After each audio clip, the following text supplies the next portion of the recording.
Tantor Audio, a division of Recorded Books, presents Daskada, the Legend, by Christopher Woods, narrated by Graham Rowat. Chapter 1. I sipped the Luda and watched as several Torvasi in the tavern began to laugh at someone's joke. Over the years, I'd built a great love of them as a people. They were warriors of unparalleled strength. They had a code of honor I could easily get behind, and the majority of them had a great sense of humor. In our line of business, it was necessary to be able to laugh at the world around us, eat, drink, and be merry, for tomorrow we may die. This was the life of a merc in the Galactic Union. I smiled as the group of Torvasi made their way to the door and exited. Taking another sip of Luda, I leaned my head back against the wall behind my seat. I sat in the furthest booth from the door with my back against the wall. It was a force of habit. Tawari was, for the most part, a peaceful place. I closed my eyes as I thought of the new training cadre Kal Turner was gathering while we were here. My eyes opened, and I was staring straight into the eyes of a Blevin. She was gorgeous, with liquid gold eyes that could have swallowed a man's soul. Her face was a bit wider than that of a human, and the small scales that outlined her face did nothing to detract from her beauty. My eyes darted to the left and right, then back to settle on the golden-skinned Blevin. Perhaps a man could lose his soul in this girl's eyes, but mine was already spoken for, and the presence of nearly 20 other Blevin arrayed around the tavern sent me to my feet. My hand blurred, and my 50 was pointed right between those beautiful golden eyes. "Now would be a good time to give me a reason not to shoot you in the face," I growled. "I told them it would make no difference to you." Her voice was as low-pitched as most of the Blevin I had encountered. She spoke in passable English. "What would make no difference?" "I was to be the one to greet you because I am known to be aesthetically pleasing to the humans we have had contact with in the past. They thought it would prevent you from, as you put it, shooting me in the face." "Haven't done it yet," I said. "Still thinking about it." She raised both hands before her with the palms toward me. "We mean you no harm, Martin Quincy." "Then why did you bring 20 others with you?" I put my pistol in my holster, and she jumped at the speed of the movement. She saw that I noticed the jerk and said, "Fear." "Fear?" "You are Martin Quincy," she said. "My people call you Quaidier." My implant translated the word as destroyer.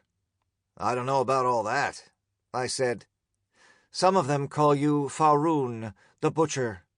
I scowled. "I'm not a monster." "To my people," she said, "you are the monster. You are the thing that lives under the bed and will grab children if they do not sleep when they should. You are the one who makes my people fear the darkness. When you step from your ship at the port, my people pray to the gods that you will not come for them." "Jesus," I muttered. "What the hell?"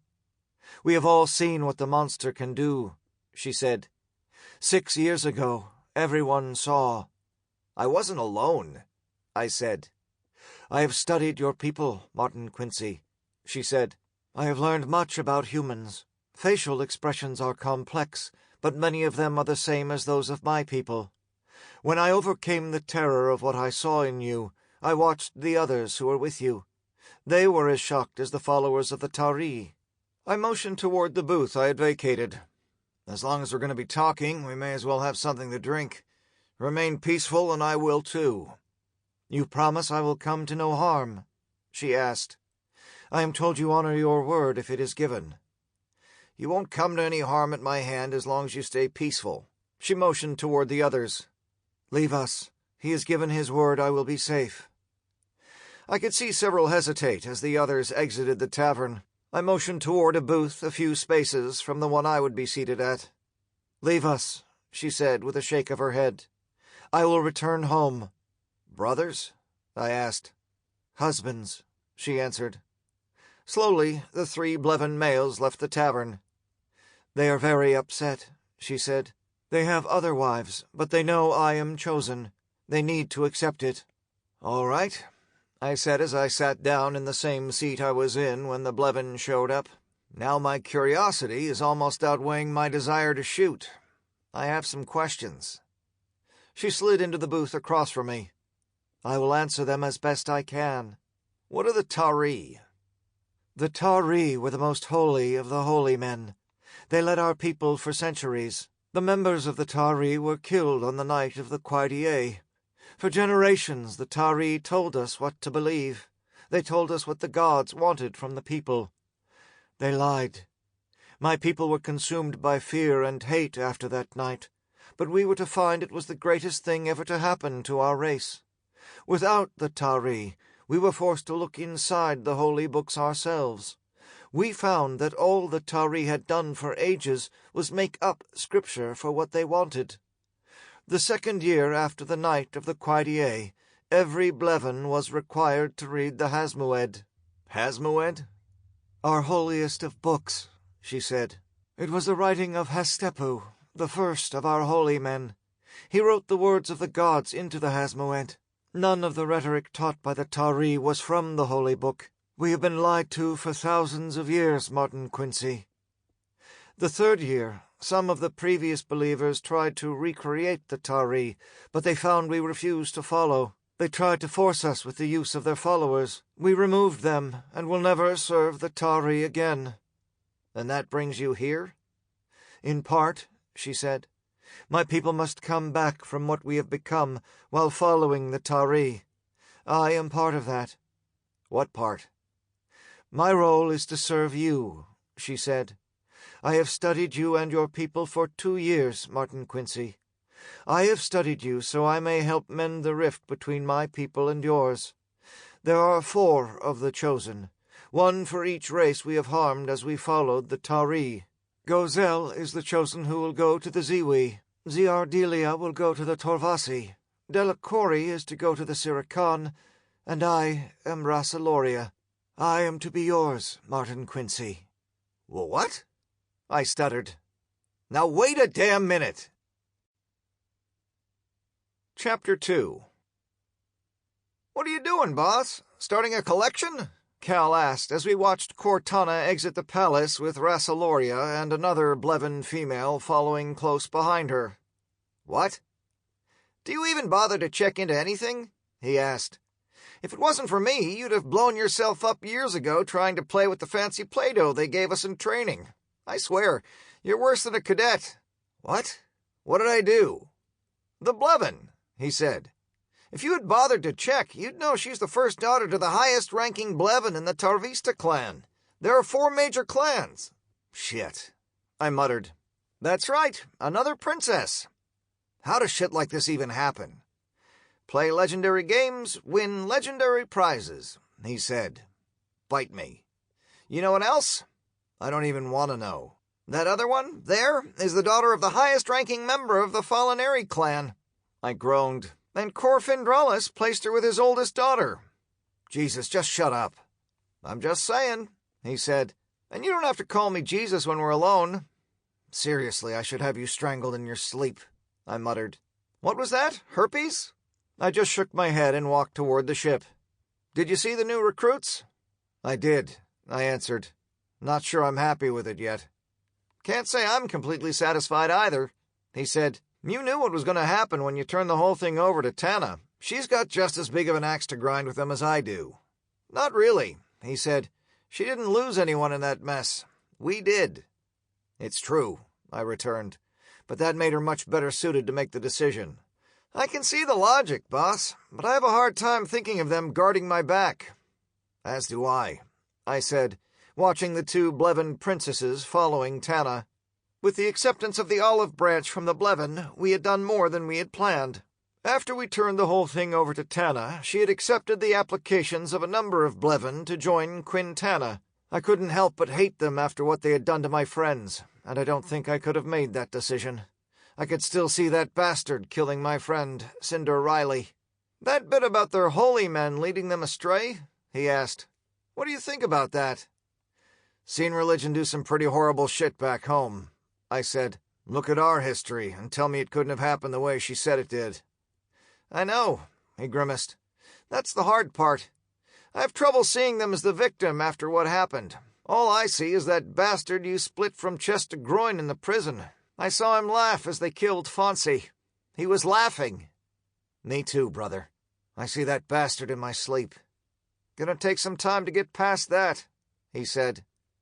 At least most of the Legion won't have that same feeling, I said. Not many of us were there who are still here. Me, you, Southard, and Boulder. The others have moved on. I think you forget a whole world that witnessed it on Trivy. They saw it, but it wasn't their friends. Easier to forgive when it wasn't your own. Maybe. We were both silent for the rest of the walk to the ship.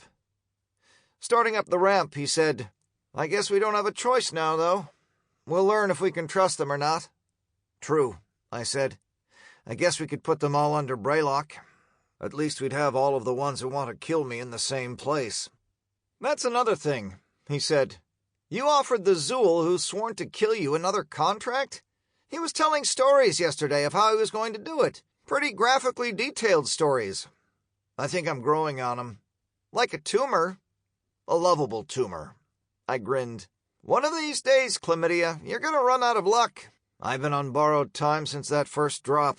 I shrugged. There is a plus to it if he kills me. And what would that be? I won't have to hear any more of that legend crap. But until then, let's get on this ship and go to your planet, where we can add these new recruits to the thousands who are already there. It's a small planet. While we're at it, we can escort these 2 cruisers you just bought, so we can put up a picket defense of the system you control. It's a small system, I said. Yeah, right. Chapter 3. We need a better cooling system for the gun. Creela designed gun to be fired once per 30 seconds, Martin Quincy. The Jiha engineer's arms were waving for emphasis. Well, we gave the damn thing to an Andori. He's already put himself in the medbay with that system. He must not fire it so many times, Martin Quincy. He's Andori, I said. He'll die before he lets that restriction cause another's death. Creela shook his head and muttered as he flowed across the floor in his lab. Creela will try to make it better. Creela puts controller on weapon to keep it from firing too quickly, and crazy Andori tear it off. Safety controller. I grinned at the Jiha as he returned to his work. The big gun Satara, our resident Andori sniper, used was magnificent, but it had almost killed the small Andori. That seems like 2 words that should never be used together, I muttered as I left the lab. What words? A voice said from close behind me, and I jumped. Damn it, woman, I said. What is the problem, my Forever One? Tana asked in heavily accented English. You're going to give me a heart attack, I said. Where's that belt Kal gave you? I wear it all the time, my Forever One, she said, and twitched her hips to the tinkle of the bells. Kal's going to love that. Perhaps Kal Turner should learn to be a bit more aware of his surroundings. She grinned and touched the side of my face. Much like someone else. I'm surrounded by thousands of Andori. No danger for me here. I am not as certain of this as you, my Quincy, she said. If the Selkitch managed to get their hands on you again, I fear there would be much less making of this teriyaki your Zool seem to enjoy so much. You're probably right there, I nodded. They would probably put a bullet in my noggin. What is this noggin? I tapped my head. Your language is so strange, my Forever One, she said. So many words mean the same thing. Then there are single words that mean many things. Even worse, they are pronounced different. It is no wonder humans are so crazy. Your language alone would drive any intelligent being insane. Honey, there are like 50-something languages on Earth. You are all insane. She shook her head. It does explain much about humans as a race, though. I guess that makes you crazy for having a relationship with one of us crazy humans. I have been diagnosed as insane for many years by my people. She smiled widely. Proud of it, are you? Very proud of it, she said. It would take crazy to handle crazy. That means you're crazy, or does it make me the crazy one? You're both crazy, Grawl roared from behind me. I jumped again. Damn it! What is it? Roared the Ugar. If there's one thing about Ugar that is well documented, it is that they are loud. You scared the shit out of me, I exclaimed. I swear I'm going to have a heart attack. Grawl laughed, I think. Yeah, laugh it up, Chuckles.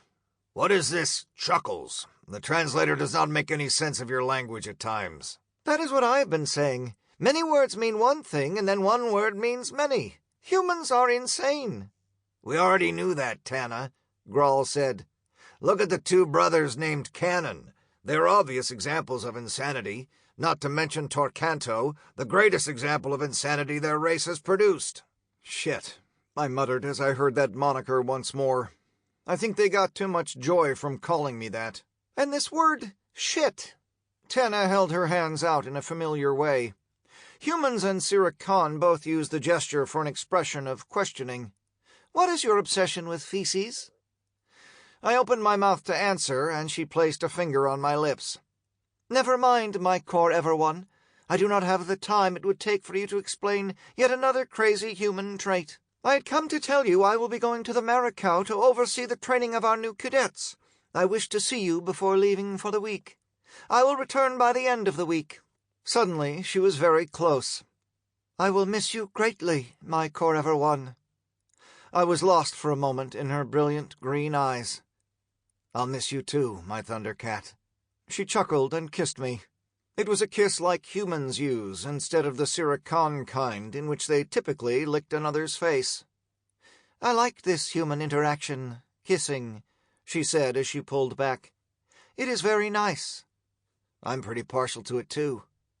We will do much more of this when I return. I grinned as she joined Grawl and walked toward the landing pad for our shuttles. Humans are strange, Grawl said as they walked away. Yes, my friend, Tana returned. But would you have them any other way? Absolutely not, he laughed. They would not be themselves if they made any sense. I chuckled. You're right there, big guy. Grawl pointed back toward me and raised his thumb upwards. How he had heard my muttered comment, I don't know. Chapter 4. I was looking forward to Tana's return from the Marikau, the flagship for our fleet. If you could call 2 battle cruisers a fleet. At least we didn't have to rent ships to do our contracts, but we'd gone pretty far back into debt to acquire the ships. Tana was happier than I'd seen her since Quintana had first gone into business. Her specialty was naval warfare. She'd spent most of her 30 years before joining me on various ships throughout her career. It seems that naval personnel in the outfits she had worked with received percentages of any salvage they managed to collect, as well as their regular pay. There could be millions of credits worth of salvage after a single battle. I turned the water off and stepped from the shower with percentages flashing through my implant. I stopped in mid-calculation as I stepped from the bathing room. What the? Standing in the center of my quarters was a naked Blevin. Rassaloria stepped toward me, and I held up a hand. Now wait a damn minute. What the hell are you doing? I am to serve you, Quaitie. I have studied your race quite thoroughly. I can give you much pleasure. She took another step closer, but stopped as I shook my head. Am I not pleasing to your eyes? There was no doubt she was beautiful. Where the Blevin males were mostly brown, she was golden-skinned. She was quite close to human in shape, with slightly longer legs and arms.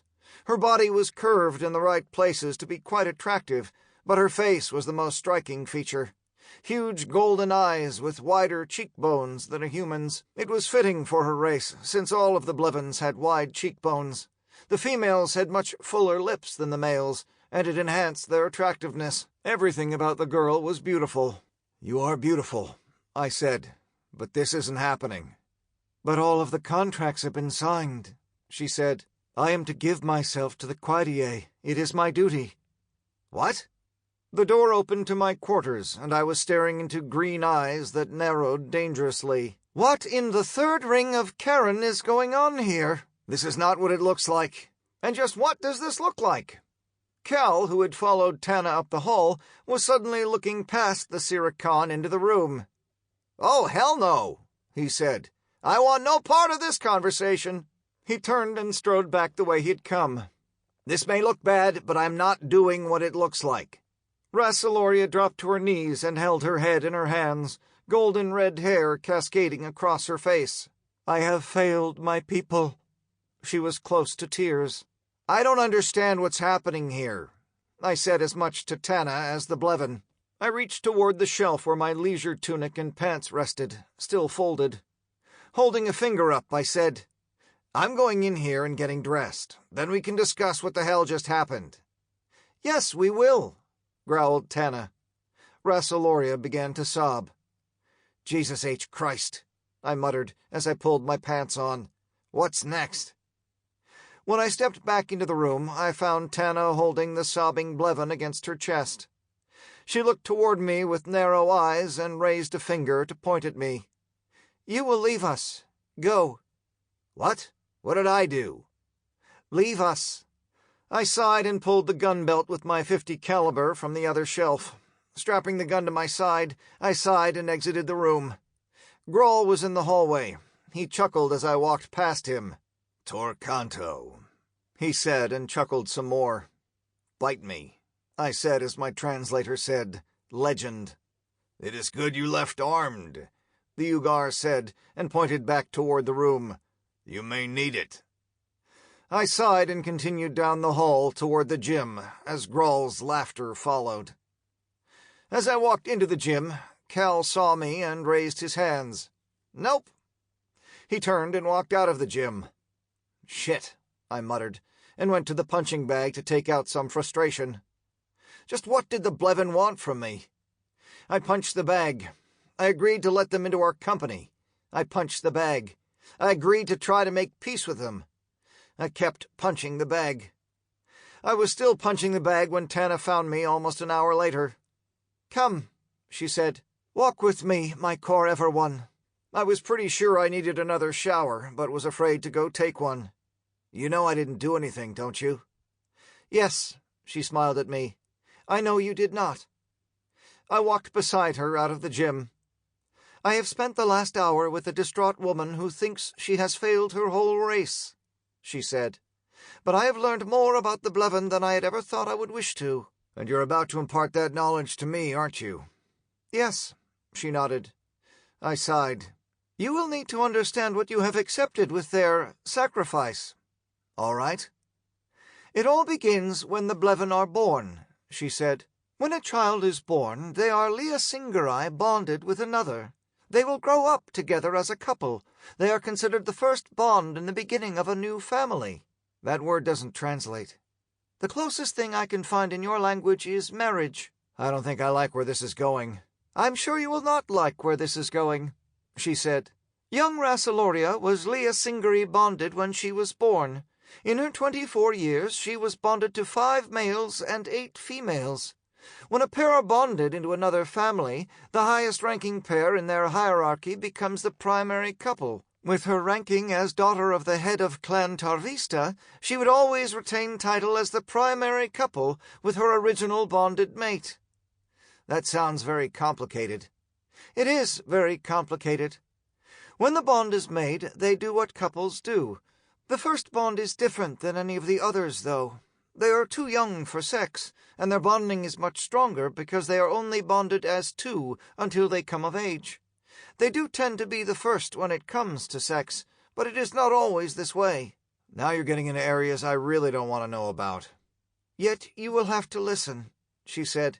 "It is very important. After they have come of age, and their elders wish to create alliances, they will be bonded to others." "Every one of them are arranged marriages?"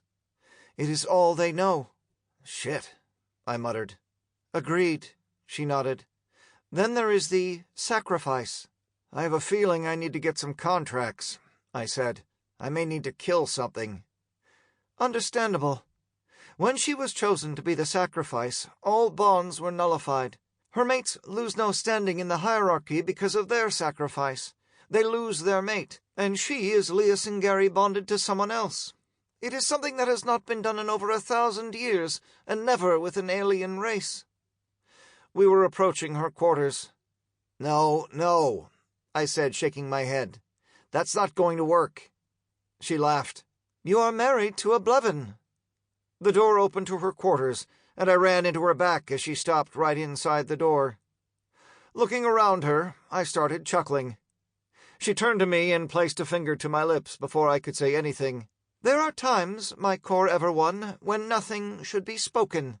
This is one of those times." Leave us."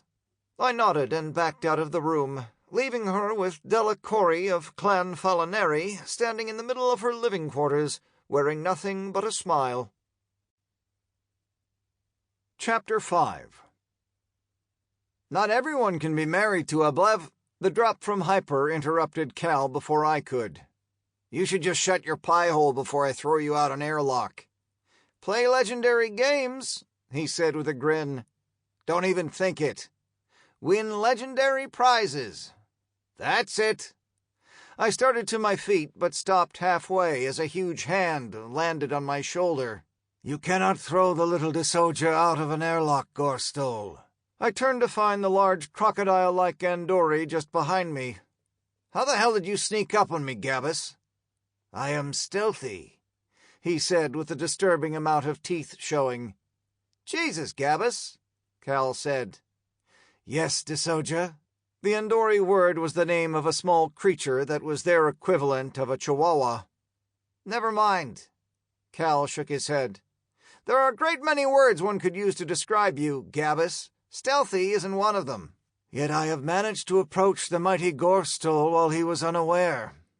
I grimaced as my implant translated the Andori word for legend. "That's not too hard," he returned. "He's just 1 degree above retarded. Not hard to fool someone like that." "Asshole," I muttered. "I do understand the desire to throw the Desoja from the airlock, Gorstol." "Then why can't we just do it?" I asked. "Because it is so rare to hear the Desoja speak truth. When he does so, we cannot punish him for it." "He's not telling the truth," I said. "I am most certainly not married to a Blevin. It's just a misunderstanding." "I had one of those in Vegas," Patrick Cannon said from the table to our left. "Had to have the damn thing annulled after everyone sobered up. I completely understand, boss." "You're not helping the matter, Pat." He shrugged and grinned. Pat and his brother Ben were 2 of the first humans to join the Mad Legion when we began the company. Neither of them were known for any resemblance to sanity. "It's a contract, not a marriage. I'm responsible for her now. If I understand the information Tana has gathered so far, does not mean I'm married to her, damn it. So why are you half of the galaxy away from home going to pick up contracts that have been done by various proxies for over a year? Southard and Boulder have been doing a great job for all that time, and then there's this misunderstanding, and now we're back out here going to Karma." "It's my job, asshole." I shrugged. "I've been lax. Tana isn't out here running from her misunderstanding. She's training them to become staff on her ships. I noticed we were in a different ship, too.